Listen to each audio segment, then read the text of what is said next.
Is your favorite basketball team fraudulent? The answer may shock you. This is Locked On Big 12. You are Locked On Big 12, your daily podcast on the Big 12 Conference, part of the Locked On Podcast Network, your team every day.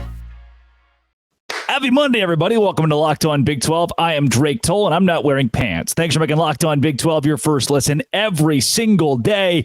Today, let's talk Big 12 hoops. Where is your team seated going into March, if they are seated? Sell Kansas, buy BYU, Baylor Elite, and Houston might just beat an NBA team. And we'll end the show with the ACC Might Not Die after all. Some new developments as of Saturday. Starting with the Big 12 this weekend. Look, BYU winning over TCU 87-75 isn't that spectacular. It's not like, oh, sweet, you did the thing you were supposed to do. The way they did it is what was wild in the Big 12's craziest game from Saturday.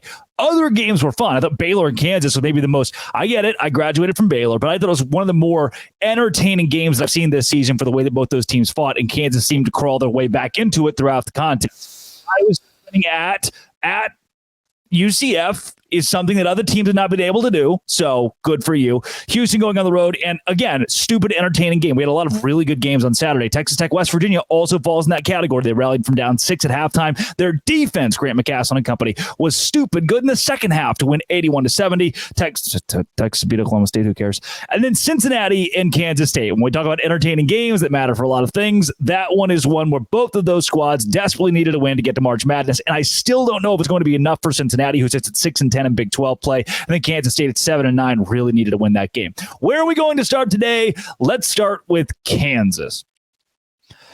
Can I tell you something? Can I peel the curtain back? I don't get paid to root for Goliath. I don't need to sit here and sing Kansas praises.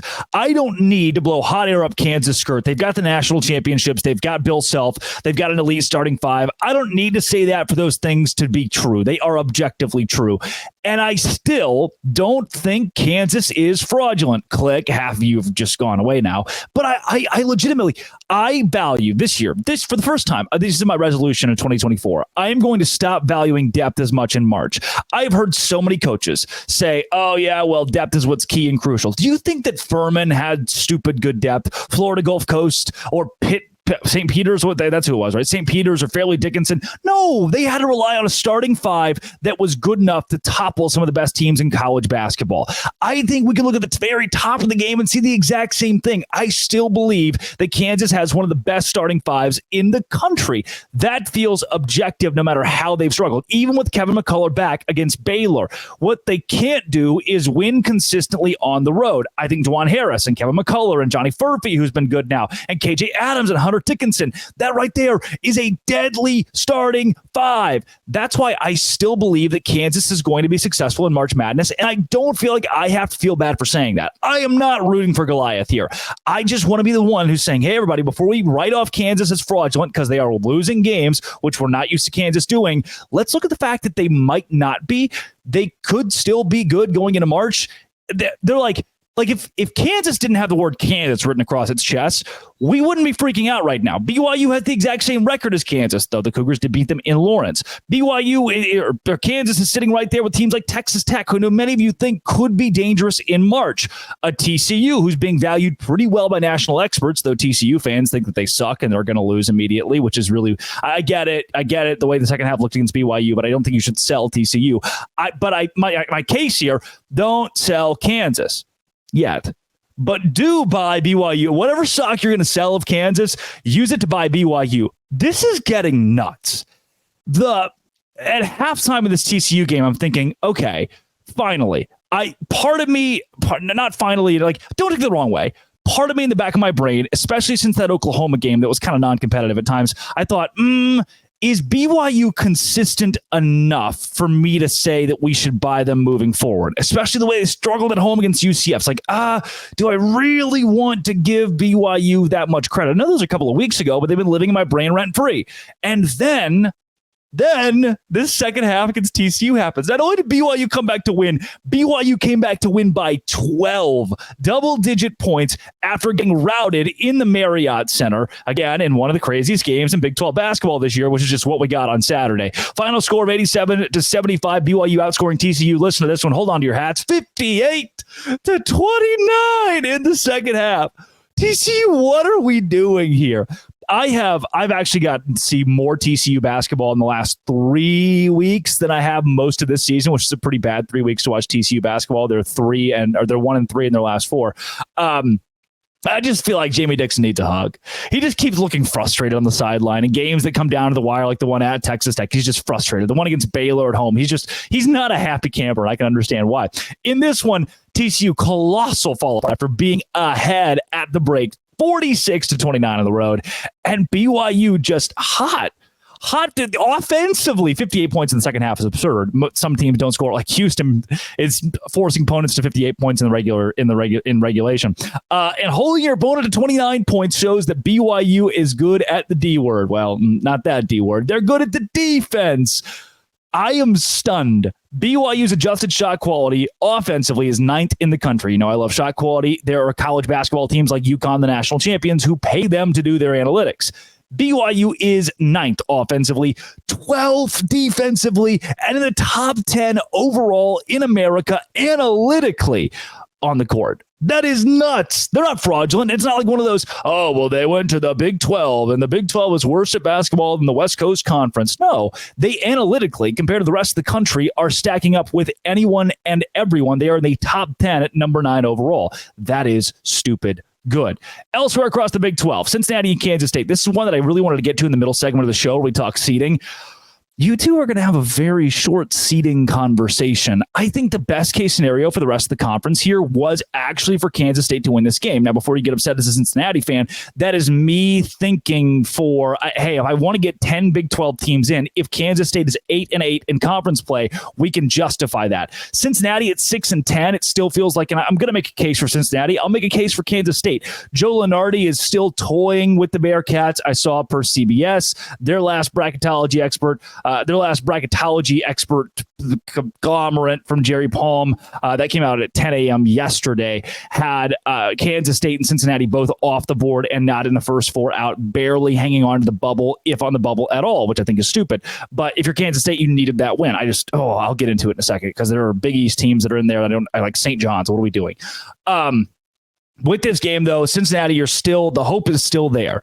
Moving forward for you, you have Oklahoma on the road, which we understand now is very winnable, and West Virginia at home, which is certainly winnable. You win both of those, finish 8-10 Big 12 play. Isn't that crazy? Cincinnati's 6-10 right now, still in the conversation for March. You win both of those, you got a shot. For Kansas State, at Kansas and Iowa State at home. The best you can hope for is that everybody else wants to lose the fall tournament, which they should. Like Baylor should want to lose. Kansas should want to lose. Houston should lose in the first round. Yeah.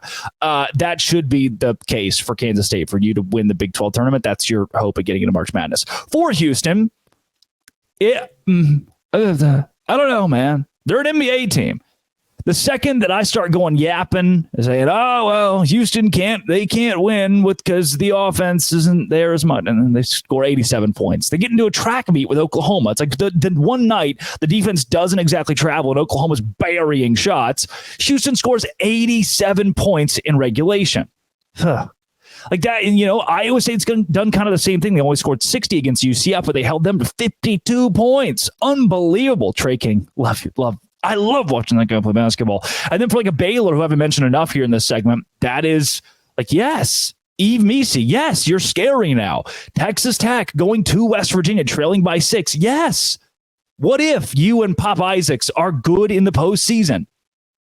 Wow, I love this conference. Coming up, Big 12 seeding madness. Where's your hoops team? BYU, you're going to want to grasp onto this one. Locked On Big 12, part of the Locked On Podcast Network, your team every day. Today's show is brought to you by Nissan. Did you know I drive a Nissan? The next time you see a Nissan on the road, honk at them. It could be me. If you're the kind of driver that likes to push things a little bit further, me. Our friends at Nissan have an SUV lined up for you with capabilities that are through the sunroof. The 2024 Nissan Rogue, perfect for city drives and great escapes, class exclusive, Google built-in, is your always updating assistant to call on for almost anything. There's Nissan like the 2024 Pathfinder that you could drive, has room for up to 8, an expansive cargo capacity and advanced available 4x4 capability with 284 horsepower and up to 6,000 pounds of towing. It's a lot of pounds. When adventure calls, the Pathfinder is there to answer, and the 2024 Nissan Armada will change what you expect from a full-size SUV. Picture a rugged 4x4 that can seat up to 8 in first-class luxury and style, tow bigger, and explore further in the 2024 Armada. Take the Nissan Rogue, Nissan Pathfinder, or Nissan Armada and go find your next big adventure. Be like me. Get a Nissan. Shop nissanusa.com.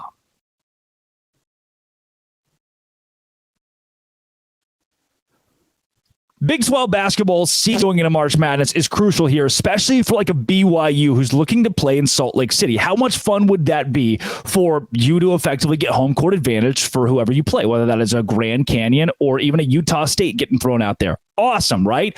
Well, it doesn't just matter for you, but the reason I highlight a BYU and even a TCU here is you guys need to improve your seeding quickly.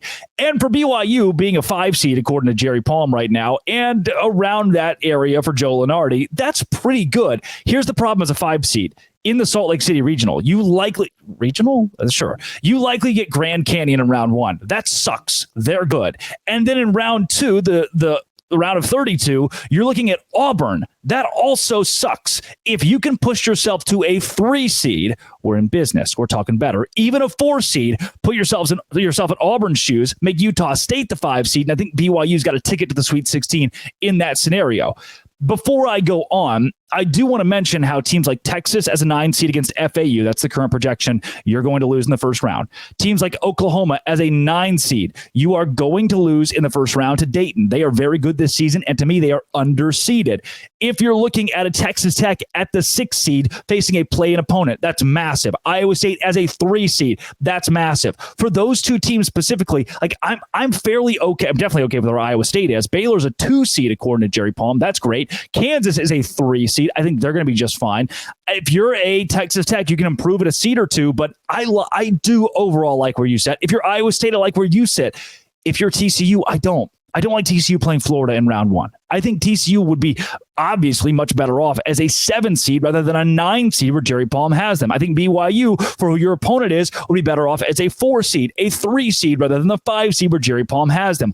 I believe that Houston, as the number 1 overall seed in the country, can't get any better. They're an NBA caliber team. You stay right there. However, the problem is that Jerry Palm has Houston playing Gonzaga in round 2, or the winner of Gonzaga and Michigan State, the preseason number 1 team in the country. Those are both pretty tough. Reminds me when Baylor was a 1 seed a couple of years ago and got 8 seed North Carolina, who went to the national championship. That's not a very good draw. And as you already know, as we are into March, it's March 4th today, talking about your draw, talking about your path, who's in your region, that is massive here. 1 bad matchup can bury you in the second round, or 3 favorable matchups can accelerate you into Elite 8 territory faster than you ever thought possible. For a team like a Texas that thinks, we might be fraudulent going into March, maybe not, depending on the matchup you get.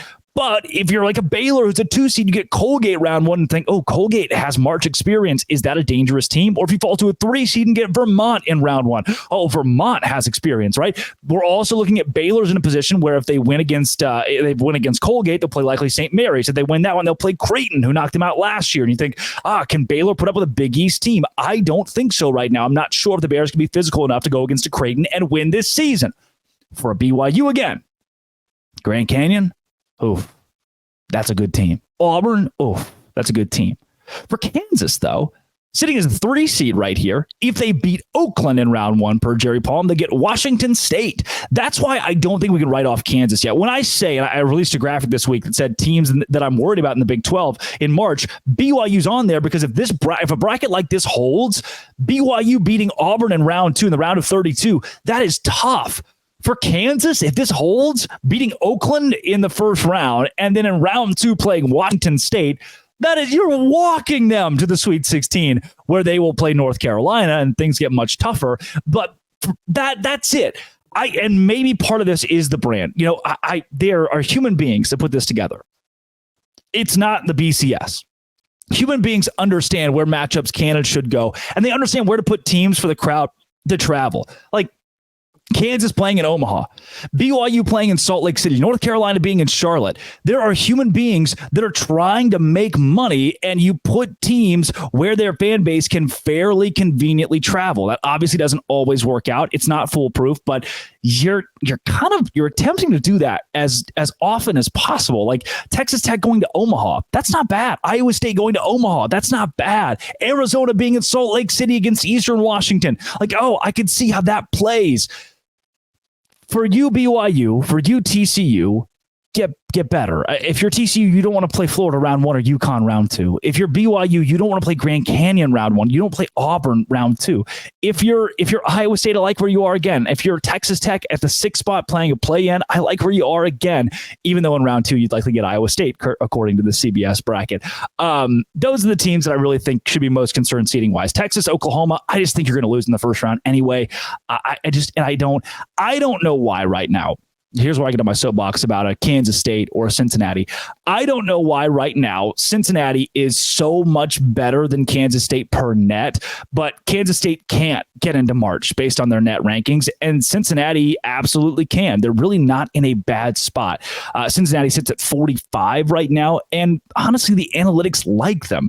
Analytics don't like Kansas State. The net doesn't like Kansas State, and as you well know, that is the one thing you need to make it into March. Is a good net ranking. Cincinnati does sit at 45. Kansas State is sitting right around there at 73.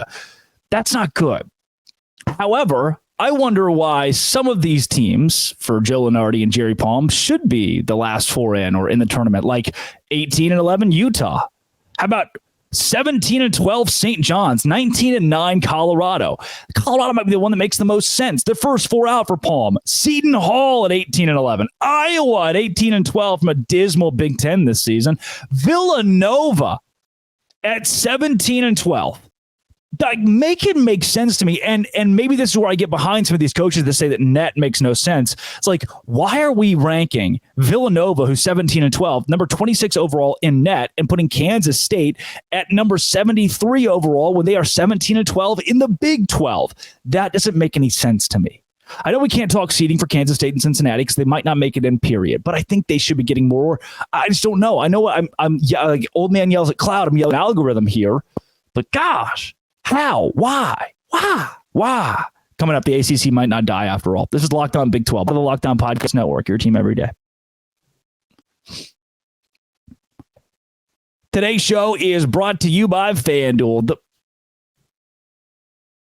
Today's show is brought to you by FanDuel. The month is here. That is the month we all make money together. I'll be sending you all my best bets, hopefully winning at FanDuel.com. I won again this week because I could pick basketball teams pretty darn well, it turns out. At FanDuel, make the most of March and make the most of the NBA. New customers get $150 in bonus bets with any winning $5 bet. That's right, $150 if your bet wins. So put $5 on the next Iowa State game for them to win. And if they do, you get $150 in bonus bets. America's #1 sportsbook is FanDuel. Bet on all your favorite NBA players with teams like quick bets, live same game parlays, exclusive props, and more. Visit FanDuel.com/lockedon to shoot your shot. FanDuel, official sportsbook partner of the NBA.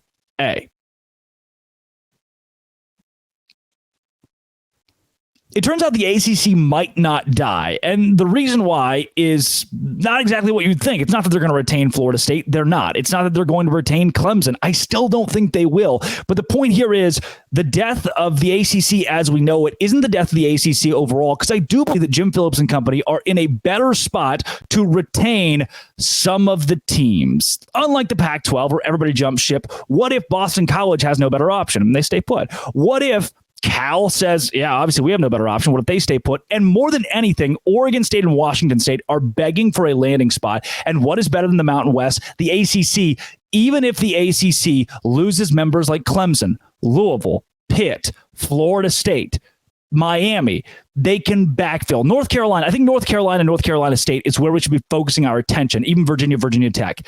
After Florida State, it's those 4 schools that I believe are going to champion getting out of the ACC. How will Jim Phillips and that conference respond? They've already told you they're going to go get other schools.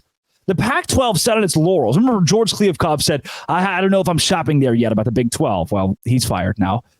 I don't think the ACC is going to do that. They're not going to play cocky. They're going to call other schools across the country and say, jump on board. This is from Jim Phillips. Jim says that he believes the ACC, who already has Stanford, who already has Cal, will go after Tulane.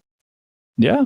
We'll go after USF. Not a bad brand. That conference, instead of accepting death, will go after Washington State and Oregon State, as well as a Memphis, because it's inevitable at this point that Florida State will leave. Clemson will want to follow. UNC will be out the door too. And I am confident at this point, from what I've heard and what we've seen out of the ACC, that there's no way that if Pitt gets the opportunity to go to the Big 12, which I think they could, that they stay put in the ACC. There is no way that if Virginia Tech and NC State want to champion their way out of that conference, and they know they might be tied to UNC and Virginia, that they won't try to figure out a way to finagle into the Big 10. That's a real possibility. And if they can't go to the Big 10, then the Big 12 is sitting there waiting for them. Now, I know we've let lawmakers get all intertwined in this, and that's not a great thing. But at this point, I still believe those schools will do whatever they can. UNC, namely, will do whatever it can to get to the Big 10, to get out of the ACC, even if that's what the Big 12 is. So at this point, understanding the ACC is going to lose the bulk of its major brands, understanding the Big 12 is going to get multiple ACC brands, they're just going to create a mid-major conference. Now, it won't be the worst mid-major conference. Like, the AAC is not a bad thing. It'll effectively be a merger with those teams coming over, and you'll still have Boston College, which is not a good brand, but you'll also have Duke, who is. And Washington State, who can carry their own. And when you have a Western basis, or a Georgia Tech, who I've heard people mutter will be in the Big 12, when you have a Georgia Tech hanging around there, you can still survive off of that. If you're able to go out and get Memphis, now you're talking, hey, we know the SEC and the Big 10, especially if UNC or Florida State are in one of those two, are the top of the top. We're already having conversations about the college football playoff ostracizing the ACC and the Big 12 because they are tier 2 conferences. We all know, based on money, based on brands, the Big 12 is sitting behind the SEC and the Big 10. I don't think the Big 12 is in a bad spot. I think, frankly, they're in a great spot. And I do believe it's one of the most fun and competitive conferences in college football because football pushes the needle, and that won't go away. However, now we're talking 3 tiers. We're talking Big 10, SEC. Hey, here's a really good spot to be in as the Big 12, especially if you're a recruit. Think about, who's this the most important for when it comes to sustaining success across the broad spectrum of college football? It is recruiting, right? Nobody wants to be like, oh, I can't wait to play in the Sun Belt when you have the opportunity to play in the SEC. Does that make sense to you? That's why the Big 12 needs to stay relevant to still get big recruits. If it's those 2 conferences and the Big 12 is not that far behind, I'm okay with that because we're already kind of sitting right there. What is going to help this league is when the ACC, half of the ACC teams say we're leaving, and then the Big 12 takes what they want or what they can get from that half, and the ACC backfills with AAC teams like a Memphis, like a USF. At that point, then we've got the 3 tiers of, hey, Big 10, SEC, you get to be up there. That's fine. You guys can be the big dogs. The Big 12 is not that far behind. You're sitting in 3rd place. And then there's a nice sizable gap between the Big 12 and an ACC that is anchored by Washington State, Oregon State, Georgia Tech, maybe Duke, Cal, Boston College, UConn, USF, Syracuse, SMU. That's fine and dandy. Yeah. That's not what the ACC dying entirely would kind of suck. I know that I dance on the grave, and it'd be great for the Big 12 to get a couple of their brands. But what if the ACC is able to stay together because they bring in other teams from the AAC, other teams from the mid-major ranks, a Tulane, and survive? I think that's great because it gives now Tulane, it gives now Washington State and Oregon State an opportunity to compete year in and year out at a pretty high level of college football. That, to me, is good for the game. if we stay at a Power 4, where now every conference has hovering around 20 teams, looking at 80 teams that are in power conferences, 80 teams that get to stay remotely relevant. And we all know there's still a gap between the ACC and the Big 12 and a gap between the Big 12, the SEC, and the Big 10. That is fine. Because now 80 teams get to consider themselves power brands in football. Right? Like, well, right now, Boston College gets to consider itself a power brand in football because it's in the same conference as Florida State. You know, like, I don't want that to die. I want there to still be those schools. I went to one, Baylor. I want those schools to still have a say in college football, despite not being as big as Ohio State. I think Jim Williams might be onto something. The ACC might not die altogether. It's just going to look a whole lot different in 2 years than it does today. The Big 12, on the other hand, is going to look different in a good way. We don't have to backfill. We get to pick. We get to pick and choose. Yay, we're power brand. Tomorrow, boy, when I tell you I am fired up for tomorrow's show. One of the coolest guests that we've probably ever had on this very program is joining, and you're not going to want to miss it too. It is Cole Adams, who's gone viral on Twitter 1 gabillion times for posting the funniest stuff about Nickelodeon and March. He's the guy that deleted Tinder and he deleted Hinge because it's March. He joins the show. This has been It Always Will Be Locked On. Thanks for making it your first listen every single day. I'm still not wearing pants.